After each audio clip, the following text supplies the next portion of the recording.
नमस्कार दोस्तों, self study वाला पे आप सभी का स्वागत है। हम कर रहे हैं यूपीपीसीएस प्रीलिम्स का क्रैश कोर्स एंड ये पॉलिटी की हमारी 19वीं क्लास आज होगी और हिंदी इंग्लिश दोनों में ये नोट्स अवेलेबल हैं और हम क्लास बाइलिंगुअल करेंगे। सारे हिंदी कीवर्ड्स आपको बताएंगे जिससे कि क्लास समझने में दिक्कत ना हो। हिंदी मीडियम इंग्लिश मीडियम दोनों ही इसको समझ पाए। तो संसद हम पढ़ रहे थे, उसमें आज हम पढ़ेंगे qualification for member of parliament. जो एमपीज हैं उनकी क्या योग्यताएं हैं, तो योग्यता अयोग्यता क्वालिफिकेशन डिसक्वालिफिकेशन दोनों हम पढ़ेंगे। आपने ध्यान क्या रखना है सबसे पहले कि कौन कौन व्यक्ति सांसद बन सकता है, मेंबर ऑफ पार्लियामेंट बन सकता है। तो वो कहाँ पे लिखा गया है, तो वो इंडियन कॉन्स्टिट्यूशन में भी बताया गया। इसके अलावा पीपल्स रिप्रेजेंटेशन एक्ट 1951 में बताया गया है। तो हम दोनों पढ़ेंगे। शुरू में ये पॉइंट हाईलाइट क्यों कर रहे हैं, क्योंकि क्वेश्चन ऐसे भी आ सकता है कि संविधान के अनुसार सांसद की योग्यता है, हो सकता है वो योग्यता तो हो लेकिन संविधान में ना दी गई हो, पीपल्स रिप्रेजेंटेशन एक्ट में दी गई हो। जिन्होंने पहले पेपर दिया है या क्वेश्चन करे हैं वो समझ पा रहे होंगे कि वो लाइन तो सही होती है, वो योग्यता तो है, लेकिन वो यहां ना देके यहां दी हुई है, लेकिन क्वेश्चन ने दिया हुआ है कि संविधान के अनुसार, तो वो स्टेटमेंट गलत हो जाता है। तो पढ़ते समय आप इसको ध्यान रखेंगे कि योग्यता कहां पे दी गई है। चलो, तो सबसे पहले संविधान में जो योग्यताएं दी गई हैं वो पढ़ते हैं। बड़ी आसान सी है। सबसे पहले तो कह रहे हैं सिटीजन ऑफ इंडिया। इसमें क्या याद रखना भाई, भारत का नागरिक होना चाहिए। बस यहाँ पे ट्रिक क्या करता है, वो राष्ट्रपति में भी हमने बता दिया था, ऐसे कह देगा कि जन्मजात नागरिक होना चाहिए, बाई बर्थ होना चाहिए। ऐसा नहीं, भारत में भी सिटीजनशिप 5 तरह से मिल रही है, जन्म से, वंश से, ये सब हमने पढ़ लिया है पहले। भारत के भाग, जब हम उसका भाग 2 पढ़ रहे थे, है ना, तो सिटीजन होना चाहिए, है ना, चाहे वो किसी भी तरह से हो। दूसरा जो हमें ध्यान रखना है कि वो एक शपथ ले, संविधान के प्रति सच्ची निष्ठा और श्रद्धा की, है ना, उसकी शपथ ले। तो ये तो नहीं पूछा जाएगा, पहला पॉइंट सिटीजनशिप वाला। और तीसरा पॉइंट है कि not less than 30 years in case of Rajya Sabha and 25 years in case of Lok Sabha. तो ये भी हम आपको पहले बता चुके हैं ना, ये जो आयु है, कहाँ पे कितनी आयु लगेगी, ये सब तो हमने डिस्कस किया है। देखो एक बार जल्दी से रिवाइज करा देते हैं। ये वाला ऐसे बताया आपको, 35 ईयर्स, 30 ईयर्स, 25 ईयर्स, 21 ईयर्स। ये तो जो आपकी लोकल गवर्नमेंट है, नगर पालिका, पंचायत, उन सब में। और ये जो 25 है, ये जो आपके लोअर हाउस है, लोअर हाउस जैसे सेंटर में लोकसभा, स्टेट में स्टेट लेजिस्लेटिव असेंबली, निम्न सदन, सेंटर में लोकसभा और राज्यों में राज्य विधानसभा। ठीक, ये जो है ये अपर हाउस में, सेंटर में अपर हाउस क्या है, राज्यसभा, और स्टेट में अपर हाउस क्या होता है, स्टेट लेजिस्लेटिव काउंसिल, राज्य विधान परिषद। यहाँ पे आता है परिषद, यहाँ पे आता है सभा। ये तो बेसिक बातें हैं ना, पहले भी कई बार डिस्कस करिए। फिर ये 35 किस में आ जाएगा, ये प्रेसिडेंट गवर्नर, याद हो जाएगा ना आसानी से, कोई सुविधा नहीं है ना। तो ये हमें पहले से पता है, ये हमें पहले से पता है।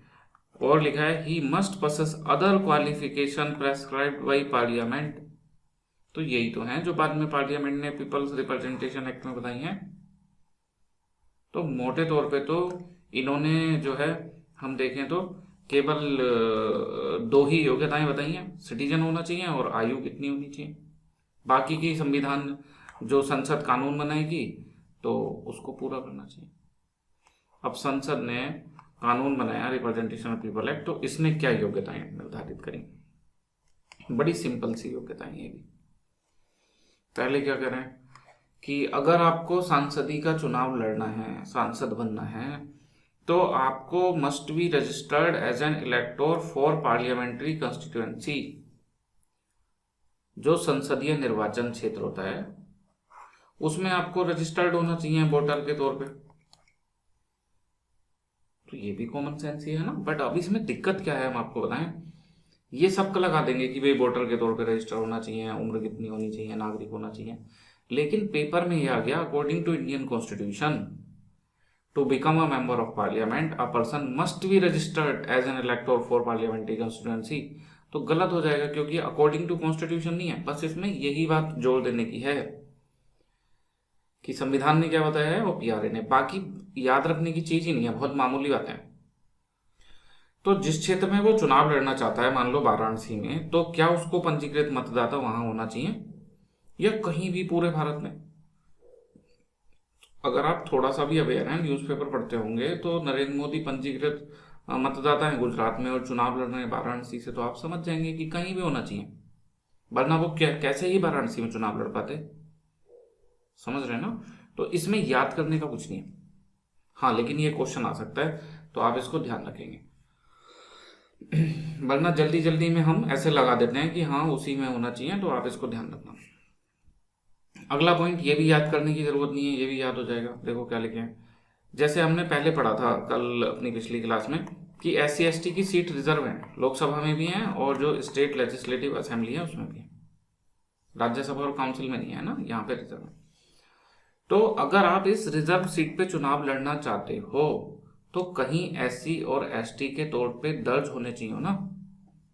तो ये तो कॉमन सेंस ही है, इसमें क्या बात है ना। He must be member of schedule caste और schedule tribe in any state और यूनियन टेरिटरी। अगर वो कहीं भी SC/ST का मेंबर है तो वो SC और ST की रिजर्व सीट के लिए पूरे भारत में कहीं भी चुनाव लड़ सकता है। ठीक है, तो ये दो बातें बस इन्होंने कानून में बनाई। तो दो बातें, तीन बातें बेसिकली कॉन्स्टिट्यूशन में है और दो बातें जो हैं वो लॉ में है। तो क्या क्या बातें हैं देखना जरा। यहाँ उन्होंने बोला कि सिटीजन होना चाहिए, इंडियन सिटीजन। दूसरा बोला कि आयु, है ना, कि 25 का होना चाहिए लोकसभा के लिए और 30 का होना चाहिए राज्यसभा। तीसरा कि वो शपथ ले संविधान के प्रति निष्ठा वगैरह की, है ना। 4 इन्होंने बोला कि पार्लियामेंट डिसाइड करेगी, तो उसने कर दिया रिप्रेजेंटेशन ऑफ पीपल एक्ट 1951। यहाँ पे दो बातें आ गई। पहला, चुनाव लड़ना चाहते हो तो पंजीकृत मतदाता होने चाहिए कहीं पे भी, चाहे पूरे भारत में कहीं पे भी। और दूसरा प्रोविजन कि SC/ST की सीट पे लड़ना चाहते हो तो उसमें कहीं ना कहीं आप शेड्यूल्ड होने चाहिए। ये वाला जो पहला वाला पॉइंट है, तो इसको आप विशेष ध्यान रखना। अगर आपसे कह देंगे उस राज्य में होना चाहिए, उस जगह पर होना चाहिए, तो आप गलती कर सकते हो। ठीक, इसके अलावा ये जो रिप्रेजेंटेशन ऑफ पीपल एक्ट है, ये एक और बात करता है कि आपको चुनाव लड़ने के लिए सिक्योरिटी डिपॉजिट कराना पड़ेगा। इसे आप तीसरा पॉइंट तो नहीं मान सकते, एक्स्ट्रा पॉइंट मान सकते हो ना। तो वो सिक्योरिटी डिपॉजिट क्या होता है और क्यों होता है और कितना होता है। तो सीरियस कैंडिडेट ही चुनाव लड़े, तो उसके लिए हमें चुनाव लड़ते समय थोड़ा पैसा जमा कराना पड़ता है। और अगर हमें टोटल कुल वोट के 1/6 से भी कम वोट मिले तो वो पैसा हमारा वापस नहीं मिलता। हम कहते हैं जमानत राशि जब्त हो गई, है ना। तो आपने सुना होगा जमानत राशि जब्त हो जाना। तो क्यों होता है समझ में आ गया, केवल सीरियस कैंडिडेट लड़े इस वजह से। दूसरा, कहाँ बताया गया है, रिप्रेजेंटेशन ऑफ पीपल एक्ट में, संविधान में नहीं, है ना। तीसरी बात कि ये अमाउंट कितना होता है। तो लोकसभा के लिए ये अमाउंट जनरल कैटेगरी में होता है 25,000 रुपये। जनरल कैटेगरी का कैंडिडेट अगर लोकसभा का चुनाव लड़ना चाहता है तो उसको 25,000 रुपये डिपॉजिट करने पड़ेंगे। कहाँ भरने पड़ेंगे, SBI में। प्रेसिडेंट में भी बताया था, ध्यान रखना, वहाँ भी सिक्योरिटी डिपॉजिट होता है। वहाँ पे कहाँ सिक्योरिटी डिपॉजिट था, RBI में, है ना। फिर है इसके बाद में SC/ST हैं तो 12,500 होना चाहिए। और विधानसभा की बात करें अगर, तो वहाँ जनरल के लिए 10,000 है, SC/ST के लिए 5,000 है, लगभग आधा, है ना। और अगर 1/6 वोट भी ना मिले तो ये जब्त हो जाता है। क्वालिफिकेशन कंप्लीट होगी, छोटा सा टॉपिक है। बताओ, अब आप इसकी दिमाग में समरी बनाने की कोशिश करो, एक माइंड मैप बनाने की कोशिश करो कि क्वालिफिकेशन में क्या है, कि संविधान ने बोला है आयु कितनी होनी चाहिए, दूसरा कि भारत का नागरिक होना चाहिए, तीसरा संविधान की शपथ ले, और चौथा जो संसद तय करे। तो संसद ने बना दिया कि पूरे भारत में कहीं भी पंजीकृत मतदाता हो, SC/ST की सीट पे लड़ना चाह रहा है तो वो, और फिर जमानत राशि। ऐसे उंगलियों पे टॉपिक आपको याद करने हैं, समझ गए ना। अगर आप ऐसे माइंड मैप बना लोगे तो चीजें आपको बड़ी आसान लगेगी। अब आता है देखो डिस्क्वालिफिकेशन, मतलब क्या क्या होने पे आप संसद का सदस्य नहीं बन पाएंगे, या संसद का सदस्य हैं तो आपकी सदस्यता चली जाएगी। अयोग्यताएं या निर्योग्यताएं हैं ये, है ना। तो ये 3 लिखी हैं बेसिकली। तो ये वाली और ये वाली तो संविधान में है। संविधान में जैसे ऊपर था ना, सेम वैसी। और कानून, कानून वही है अपना, रिप्रेजेंटेशन ऑफ पीपल एक्ट 1951। फिर इनको अलग अलग क्यों लिखा है, संविधान वाली को 2 जगह? ये मूल संविधान में थी आर्टिकल 1021 में, और ये बाद में आर्टिकल 102 जोड़ा गया है 52वां संविधान संशोधन 1985। तो है तो संविधान में ये भी और ये भी, और इसके प्रावधान अलग से 10वीं अनुसूची में भी बताए गए हैं। तो अब निर्योग्यताएं जो हैं वो आर्टिकल 102 में और 10वीं अनुसूची में हो गई है ना। पर चूंकि इसका सीक्वेंस ऐसा है कि पहले ये आया फिर ये फिर ये, इस वजह से 3 हेडिंग में दे दिया है। वैसे आप कैटेगराइज करोगे तो 2 ही है कि संविधान में क्या है और कानून में क्या है।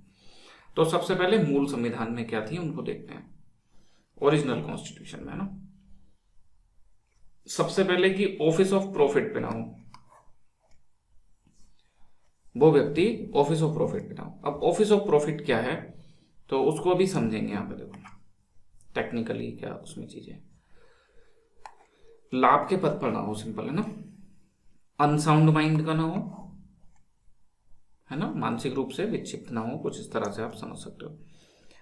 अनडिस्चार्ज इंसॉल्वेंट, ये क्या है? इंसॉल्वेंट है दिवालिया, पैसा लिया हो, लोन लिया हो, चुका ना पाया हो, है ना, तो उसको बोलेंगे अनडिस्चार्ज इंसॉल्वेंट।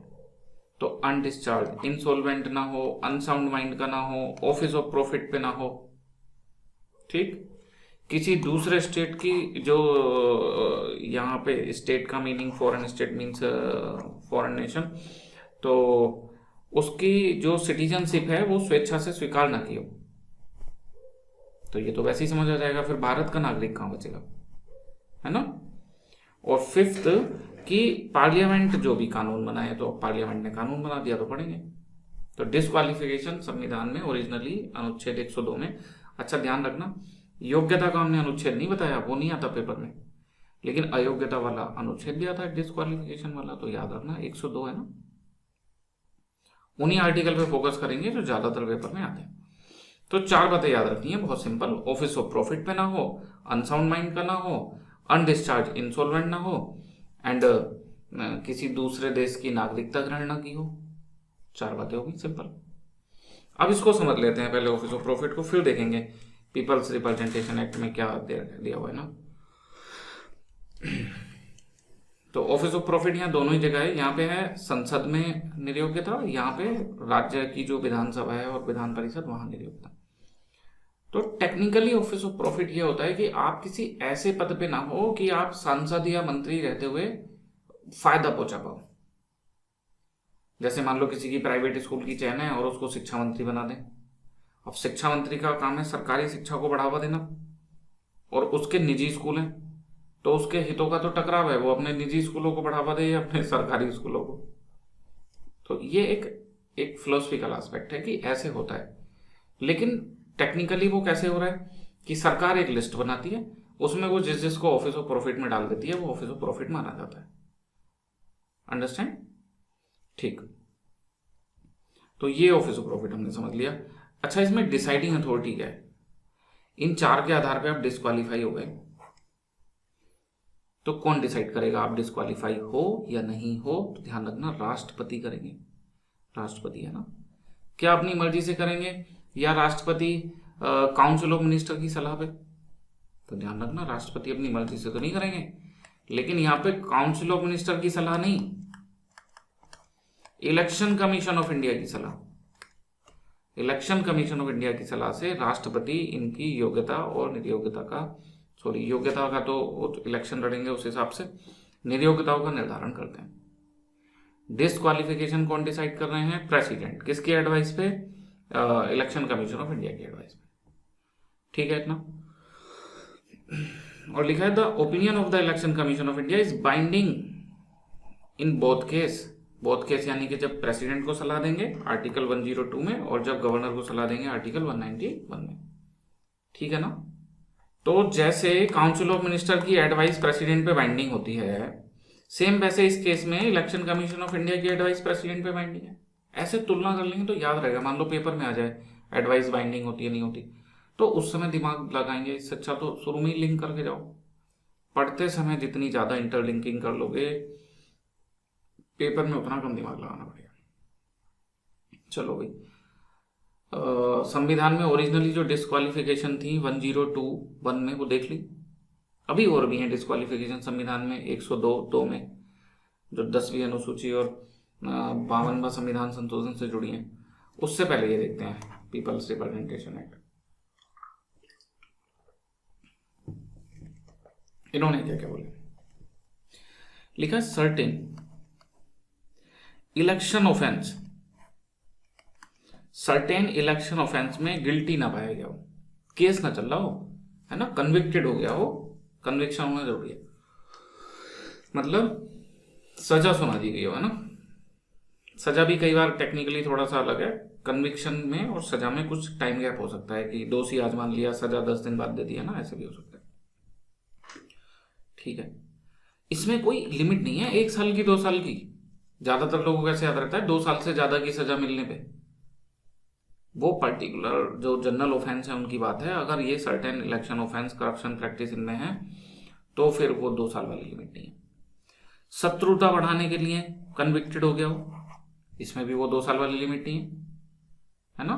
तो कन्विक्शन किस किस में हो रहा है? एक कन्विक्शन हो रहा है कुछ इलेक्शन ऑफेंस में, दूसरा हो रहा है शत्रुता बढ़ाने में, तीसरा हो रहा है कि जो सोशल क्राइम है उनको बढ़ावा देता हो, जैसे अनटचेबिलिटी, सती प्रथा, इसमें भी 2 साल की लिमिट नहीं है। और अगला लिखा है कि जो इनसे अलग बचे ही, उसमें convicted for any offence resulting in imprisonment of 2 और मोर ईयर्स। तो 4 तो भैया जो निर्योग्यताएं हैं वो अपराधों वाली हो गई कि कन्विक्टेड ना हुआ हो, दोषी ना पाया गया हो। नंबर 1 इलेक्शन ऑफेंस के लिए, नंबर 2 जो एनमिटी है, शत्रुता है, उसको फैलाने के लिए, नंबर 3 सोशल क्राइम के लिए। इसमें इन तीनों में 2 साल वाली लिमिट नहीं है।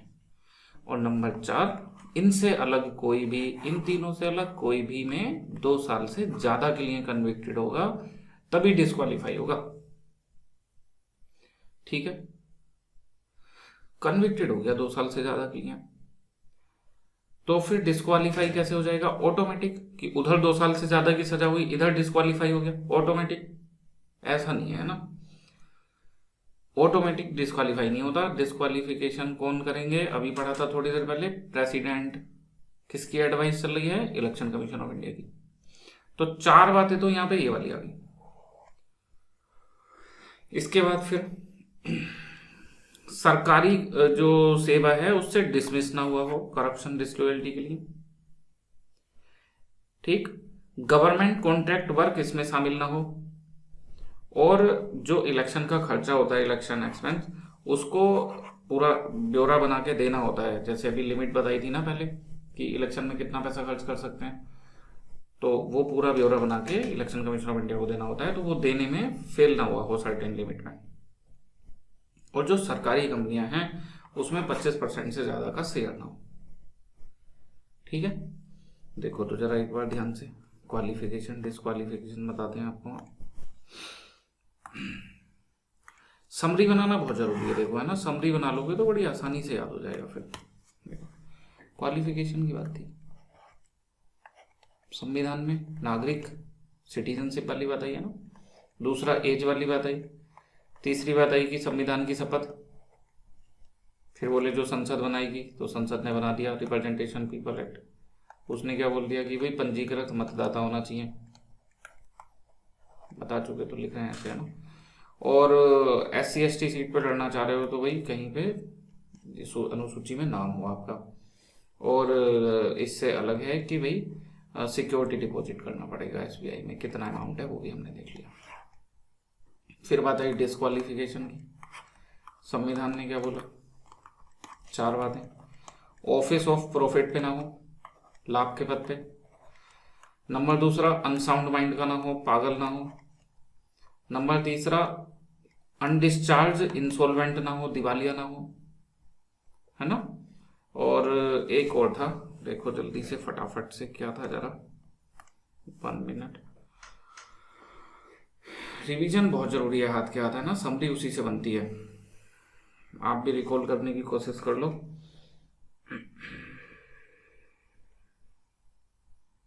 कहीं मतलब दूसरे देश की नागरिकता ना लियो, है ना। उसके बाद में फिर इधर जो 4 हैं, इन 4 को देखना है,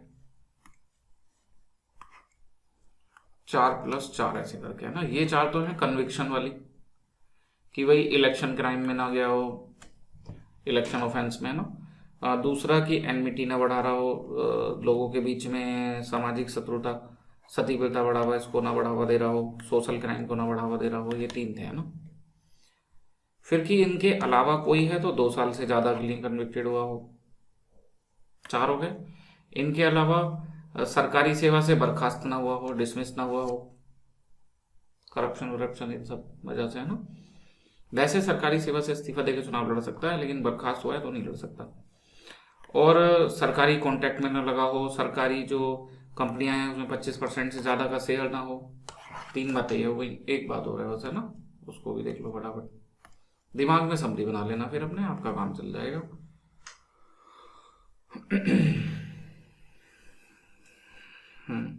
वो इलेक्शन एक्सपेंस जो है, चुनावी खर्च का ब्यौरा तय समय पे इलेक्शन कमीशन ऑफ इंडिया में दे दिया। ये केस और ऊपर वाला केस, चाहे संविधान चाहे आरपीए, दोनों में डिस्क्वालिफिकेशन का डिसीजन कौन कर रहे हैं? राष्ट्रपति। आसान है ना, अपनी अपनी फाइल में पढ़ लेना, आप हिंदी वाली में इंग्लिश वाली में, यकीन मानो अब पक्का याद हो जाएगा। अगर शांत दिमाग से सुन रहे हो क्लास, आपका दिमाग इधर उधर नहीं भटक रहा, ऐसा नहीं है कि वीडियो चल रहा है और चलते चलते 5 मिनट बाद पता चल रहा है कि अरे मैं तो क्लास देख रहा था, है ना। अगर आप शांत और स्थिर मन से पढ़ रहे हो तो गारंटी है कि आपको 100% याद हो जाएगा और आपका क्वेश्चन गलत नहीं होगा। तो पढ़ने वाला टाइम अपना जो पीसफुल टाइम है उसको चुना करो। देखो इसके बाद क्या है, हाँ, जो बाद में संविधान संशोधन करके संविधान में फिर अनुच्छेद 102 ऐड करा गया और 10वीं अनुसूची जोड़ी गई। तो ये क्या है? 52वां संविधान संशोधन, इसको समझ लेते हैं। तो ये इसकी जरूरत क्यों पड़ी? दल बदल के केस बहुत ज्यादा हो रहे थे, डिफेक्शन बोलते हैं उसको ना, दल बदल को डिफेक्शन। तो आप सोच के देखो जरा, मेंस के लिए थोड़ा सोचना भी मुद्दे पे जरूरी है।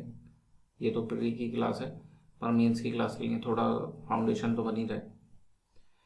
एक आदमी ने ए पार्टी के टिकट पे चुनाव लड़ा, है ना। तो जो उस पार्टी की विचारधारा के लोग थे उन्होंने उसको वोट दिया, और वो इलेक्शन जीतने के बाद फिर बी पार्टी में शामिल हो गया। तो ये जो जनता है इसके साथ धोखा नहीं हो गया? अगर इसको बी पार्टी वाले कैंडिडेट को जिताना होता तो ये उसी को वोट नहीं दे देती। तो ये जो डिफेक्शन है, ये जो दल बदल है, ये जनता के साथ धोखा है। तो इसको डेमोक्रेसी में तो रूल ही पब्लिक का है ना, तो इसको गलत माना जाता है डिफेक्शन को। तो इसको रोकने के लिए एंटी डिफेक्शन लॉ लाया गया, और इसका सिंपल थ्योरी ये है कि अब अगर आप एक टिकट पे चुने जाते हो और फिर दूसरी पार्टी ज्वाइन करते हो तो आपकी सदस्यता खत्म हो जाएगी, फिर आपकी सीट खाली हो जाएगी, फिर उस पर री इलेक्शन होगा, जनता डिसाइड कर लेगी फिर किसको चुनना है। बढ़िया कर दिया आदमी के साथ जो तो ये दल बदल रहे थे, है ना। इसमें कुछ कहानियां ऐसे, आया राम गया राम, उसमें ऐसे ऐसे स्टोरी है कि एक आदमी ने एक दिन में 3 बार पार्टी बदल ली, एक दिन में 3 बार पार्टी बदल ली। और ये इस तरह से भी अनैतिक है कि विचारधारा की लड़ाई की वजह से पार्टी नहीं बदलते, पैसे जहां से ज्यादा मिल रहे होंगे उस पार्टी में चले जाएंगे, पैसे लेके चले जाते हैं ना, हॉर्स ट्रेडिंग, हॉर्स ट्रेडिंग भी बोलते हैं इसको कई बार। तो इसके रोकने के नियम बने हैं, लेकिन इतना सिंपल नहीं है जितना सिंपल हमने आपको बताया। 52वां संविधान संशोधन से ये ऐड हुआ है, ये आप ध्यान रखेंगे, इसका साल भी आपने याद रखना है। तो इन्होंने किया क्या है देखो, इसको भी यहां से समझते हैं। जैसे पार्लियामेंट में 3 तरह के लोग हैं ना, जो किसी पार्टी के टिकट पे चुने गए। संसद में 3 तरह के लोग हैं, जो स्वतंत्र रूप से निर्वाचित हुए, इंडिपेंडेंट टिकट पे है ना, किसी पार्टी से नहीं लड़े, उन्होंने खुद अपने से ऐसे इलेक्शन लड़ा और वो जीत गए, इंडिपेंडेंट कैंडिडेट है वो, है ना। और तीसरे वो हैं जो नॉमिनेटेड है, जिनका नामांकन हुआ है। तो क्या ये नियम जो हमने अभी पढ़ा वो तीनों पे लागू होता है, एंटी डिफेक्शन लो? तो ये बात तो ठीक है, हाँ भाई तीनों पे होता है। तीनों पे समान रूप से लागू होता है? ये गलत है, समान रूप से नहीं होता। अगर कोई आदमी ए पार्टी के टिकट पे चुनाव लड़ा है और चुनाव के बाद वो बी पार्टी को ज्वाइन कर लेता है, बी पार्टी को, तो उसकी मेंबरशिप जा सकती है, उसकी सीट खाली हो सकती है, ऑटोमेटिक नहीं होती, ध्यान रखना। डिस्क्वालीफाई हो सकता है, लेकिन यहाँ एक इंटरेस्टिंग फैक्ट भी है। अभी हमने 2 डिस्क्वालिफिकेशन पढ़ी, संविधान के हिसाब से और आरपीए के हिसाब से। वहां डिस्क्वालीफाई होता था तो क्या ऑटोमेटिक होता था? नहीं। कौन डिसाइड करते थे? प्रेसिडेंट। किसके कहने पे? Election commission of India. यहां कौन डिसाइड करेंगे? प्रिजाइडिंग ऑफिसर, पीठासीन अधिकारी। कौन होते हैं भाई? आज की क्लास में ही पढ़ना है। लोकसभा में होते हैं लोकसभा के स्पीकर, और राज्यसभा में होते हैं राज्यसभा के चेयरमैन, सभापति। ये हो गए सभापति, उपसभापति, और अध्यक्ष उपाध्यक्ष क्या बोलेंगे इनको, है ना, देख लेंगे अभी।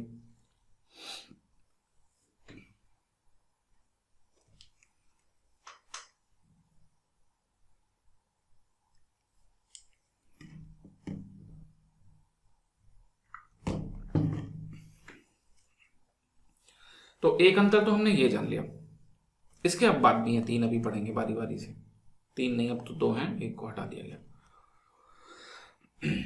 तो अगर ये व्यक्ति जो पार्टी के टिकट पे चुना गया है, अगर ये दूसरी पार्टी की सदस्यता ग्रहण कर लेगा तो इसकी मेंबरशिप चली जाएगी, मतलब जा सकती है।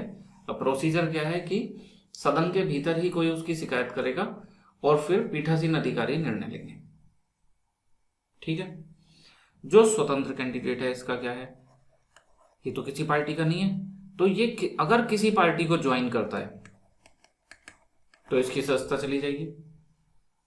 अब इंडिपेंडेंट इलेक्ट हुए हो तो इंडिपेंडेंट ही रहोगे, ऐसा नहीं है कि इलेक्शन के बाद में बीजेपी ज्वाइन कर ली तो, या फिर कोई भी पार्टी है ना, एनी पार्टी, तो क्या है, ऐसा नहीं कर सकते कि पैसे लेके पार्टी ज्वाइन कर ले। हाँ, इलीगल प्रैक्टिस को या अनएथिकल प्रैक्टिस को रोकने के लिए ऐसा करा जा रहा है।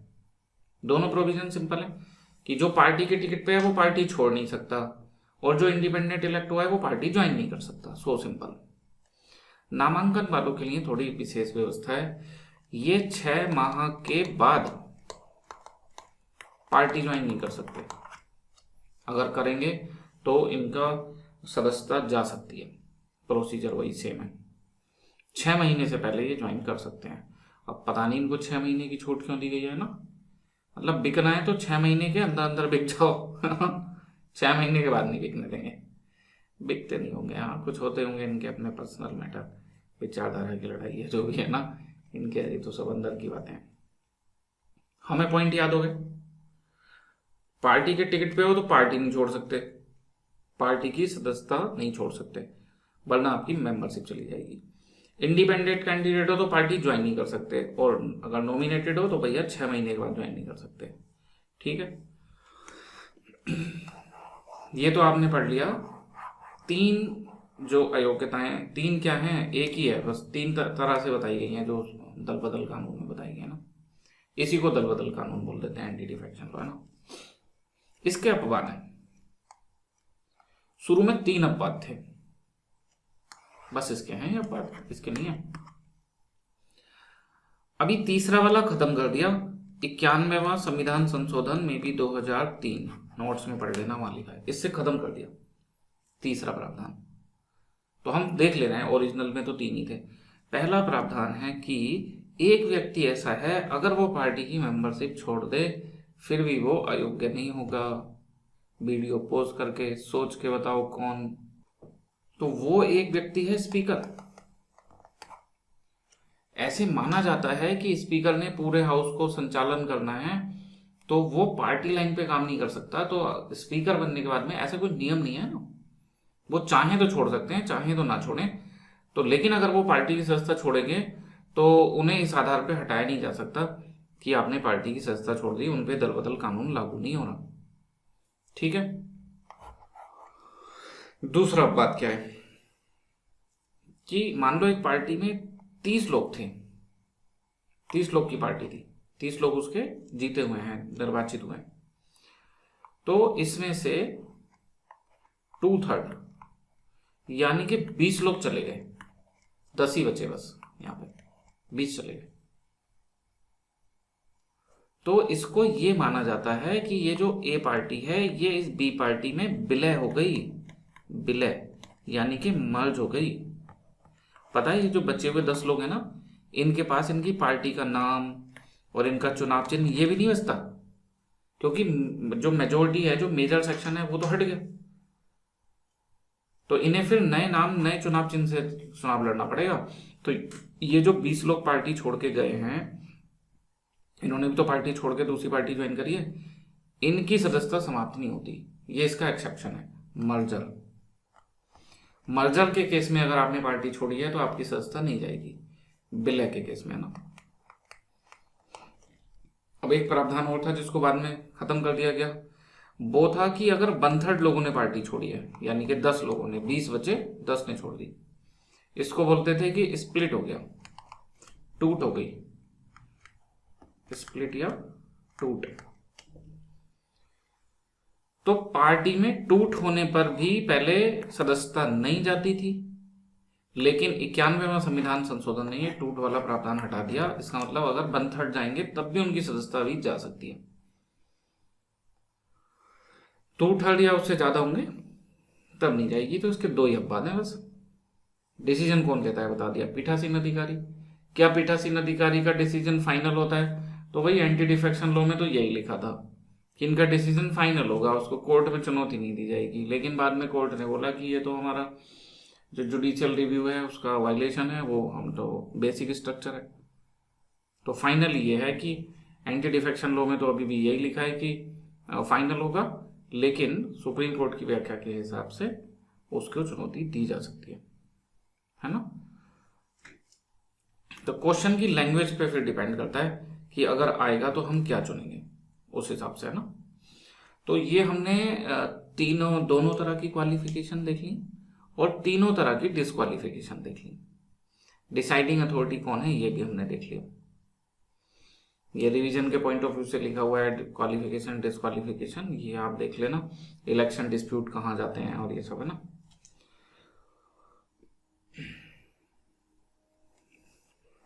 रूल मेकिंग पावर भी इनके पास है। अच्छा, 91st अमेंडमेंट हमने आपको बताया। 91st अमेंडमेंट में हमने आपको एक बात बताई कि उसने स्प्लिट वाला जो था 1/3 उसको हटा दिया। इसके अलग 91st अमेंडमेंट ने और क्या क्या करा है, एक तो ये वाला पॉइंट हमने आपको बता दिया। 91st amendment 2003 is famous is for ये जो आपकी काउंसिल ऑफ मिनिस्टर है ना, इसकी स्ट्रेंथ फिक्स कर दी इसने। काउंसिल ऑफ मिनिस्टर दोनों जगह होगी, केंद्र में भी राज्य में भी। तो केंद्र वाली में तो बोल रहे हैं कि प्राइम मिनिस्टर को इंक्लूड करते हुए लोकसभा की संख्या के 15% से ज्यादा नहीं होनी चाहिए। 15% या 15% से कम या 15% तो हो सकती है। शब्दों पर ध्यान देना, इंक्लूडिंग प्राइम मिनिस्टर, पेपर में लिख देगा एक्सक्लूडिंग प्राइम मिनिस्टर, कि प्रधानमंत्री से अलग इतने नहीं हो सकते, अलग नहीं, प्रधानमंत्री सहित 15% से ज्यादा नहीं हो सकते। इसमें भी था कि लोगों को लालच देके कि तुमको मंत्री बनाएंगे और उनको अपनी पार्टी में फिर उनसे जो समर्थन लिया जाता था, और फिर वो जो जितने मंत्री होंगे उनका खर्चा व्यय और सैलरी वो सब तो फिर जनता के ऊपर बर्डन होगा। तो इसको भी गलत प्रैक्टिस माना गया। ये तो सेंटर के लिए। स्टेट के लिए क्या प्रोविजन करा, यहां ये तो सेम है कि 15% से ज्यादा नहीं हो सकते। यहां लोअर लिमिट भी है कि 12 से कम नहीं हो सकते। तो 12 से 15%, ध्यान रखना, यहां प्रतिशत नहीं है, यहां 12 से कम नहीं होंगे, 15% से ज्यादा नहीं होंगे राज्य में, केंद्र में।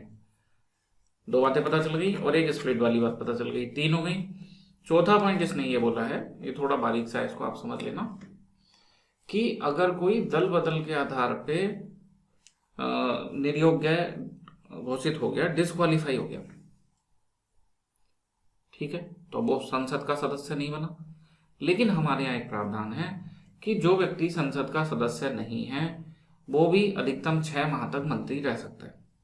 तो क्या ये वाला आदमी भी रह सकता है जो डिस्क्वालीफाई हुआ है अभी? तो पहले ऐसा हो जाता था, 91वें संविधान संशोधन ने स्पष्ट कर दिया कि अगर आप एंटी डिफेक्शन लॉ में डिस्क्वालीफाई हुए हो तो आप मंत्री पद के लिए भी डिस्क्वालीफाई हो। वो जो लिमिट है कि 6 महीने की विंडो, वो आपको नहीं मिलेगी। बढ़िया है ना? तो ये हमने क्वालिफिकेशन डिस्क्वालिफिकेशन दोनों देखे।